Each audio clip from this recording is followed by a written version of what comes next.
কোনো সাধারণ শিক্ষার্থী নাই এখানে, সমস্ত সরকার বিরোধী লোকজন এখানে এসছে রাস্তায়।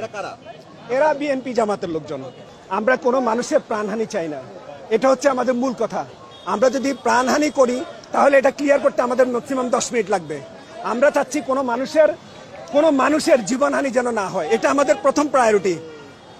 তারা একটা আন্দোলন করতেই পারে, তারা আন্দোলন গণতান্ত্রিক দেশে তারা আন্দোলন করবে, কিন্তু আমরা চাচ্ছি যে তাদের জন্য জানমালের কোনো ক্ষতি না হয়। সেজন্য আমরা নন লিথেল উইপেন ব্যবহার করে বারবার তাদেরকে ডিসপাস করার চেষ্টা করছি।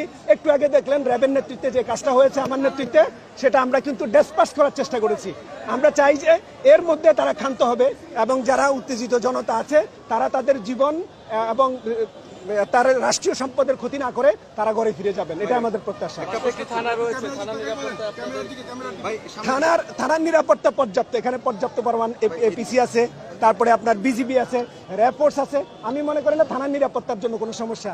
বাট যেটা হচ্ছে যে আমরা যে নন লিথেল উইপেনগুলো ব্যবহার করছি, আপনারা যেটা দেখছেন যে আমরা সাউন্ড গ্রেনেড ব্যবহার করছি, টিয়ার গ্যাস ব্যবহার করছি, শটগান ব্যবহার করছি, এগুলো দিয়ে আমরা তাদেরকে নিবৃত করার চেষ্টা করছি। এটা হলো আমাদের কাজ।